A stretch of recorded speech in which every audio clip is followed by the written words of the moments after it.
आप भी सुंदर बन सकते हैं तब जब आप जानेंगे कि वास्तविक सुंदरता क्या होती है। आइए जानते हैं चाणक्य के इस श्लोक में। कोकिलानां स्वरो रूपं स्त्रीणां रूपं पतिव्रतं विद्यारूपं कुरूपाणां क्षमा रूपं तपस्विनाम्। अर्थात कोयल की सुंदरता उसका स्वर है, स्त्री की सुंदरता उसका पतिव्रत धर्म है, कुरूप की सुंदरता विद्या है और तपस्वी की सुंदरता क्षमाशीलता है। आचार्य चाणक्य ने किस में किसकी सुंदरता अथवा शोभा या महानता है, इसका वर्णन किया है। वे कहते हैं कि कोयल की सुंदरता उसका स्वर है। प्रत्यक्षतः सब जानते हैं कि कोयल काली होती है, किंतु उसका स्वर इतना कर्णप्रिय और मोहक सम्मोहित कर देने वाला होता है कि उसे सभी पसंद करते हैं। मीठा बोलने वाली स्त्री को कोकिला कहकर तात्पर्य यह है कि उसका स्वर ही उसकी सुंदरता है। जरा सोचिए कि यदि कोयल के पास ऐसा मीठा स्वर न होता तो कौवे और कोयल में क्या फ़र्क होता।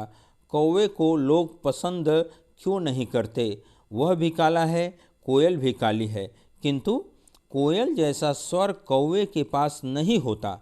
अपनी कर्कश वाणी के कारण ही वह सब जगह से भगा दिया जाता है, जबकि अपनी मधुर वाणी के कारण कोयल सम्मान और अपनापन पाती है। यहाँ दूसरे पहलू पर दृष्टि डालें तो स्पष्ट होता है कि आचार्य चाणक्य जनसाधारण को वाणी का महत्व समझा रहे हैं। व्यक्ति अपने रंग रूप पर न जाकर अपनी वाणी को तरासे और उसे मीठा बनाए।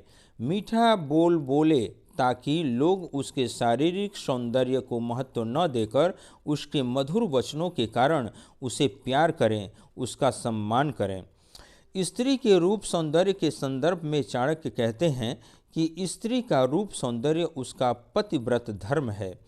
पतिव्रता पृथ्वी लोक पर ही नहीं, तीनों लोकों में सम्मान की पात्र होती है। देवता भी उसका आदर करते हैं। यहाँ स्त्री की सुंदरता उसका पतिव्रत धर्म है। जो स्त्री सुंदर हो, लावण्य युक्त हो, किंतु चरित्रहीन हो, उसका भला कहाँ आदर होता है। लोगों की बात क्या, वह तो अपने समाज में भी आदर का पात्र नहीं होती। रूप रस लोभी भंवरे अपना मतलब सिद्ध करने के लिए भले ही उसकी प्रशंसा करें, किंतु उसके हृदय में भी उसके प्रति तिरस्कार के भाव होते हैं। ऐसी स्त्री कभी भी कहीं भी सम्मान की पात्र नहीं होती। वह तो मात्र एक वस्तु की भांति पुरुषों के भोग के काम आती है, इससे अधिक कुछ नहीं।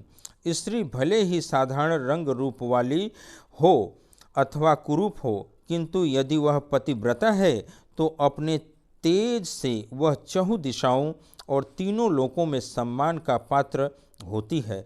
श्लोक के तृतीय खंड में चाणक्य पुरुषों की सुंदरता का वर्णन कर रहे हैं। वे कहते हैं कि पुरुष की सुंदरता विद्या है। यहाँ हम बहुत दूर न जाकर स्वयं आचार्य चाणक्य का ही उदाहरण लेते हैं। महाराज धर्मनंद से अपने पिता की मृत्यु का प्रतिशोध लेने के लिए उन्होंने जानबूझकर स्वयं को कुरूप बना लिया था, किंतु अपने विद्या बल पर ही वे युग पुरुष बन गए। इसलिए वे कहते हैं कि जिसके पास विद्या है उसे अपनी कुरूपता की ओर किंचित मात्र भी ध्यान नहीं देना चाहिए, क्योंकि उसकी विद्या ही उसका सौंदर्य है। श्लोक के चौथे खंड में आचार्य ने तपस्वी की सुंदरता का वर्णन किया है। तपस्वी का सौंदर्य है क्षमा।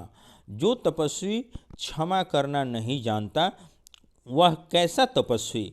लाख गुण होते हुए भी ऐसे तपस्वी ऋषि मुनि के साथ क्रोधी का अलंकार जुड़ जाता है, जो युग युगांतर तक उसका पीछा नहीं छोड़ता।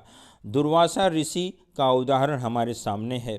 धर्मशास्त्रों में उनके दूसरे गुणों की चर्चा इतनी नहीं होती है जितनी उनके क्रोधित होकर श्राप दे देने के आलेख मिलते हैं।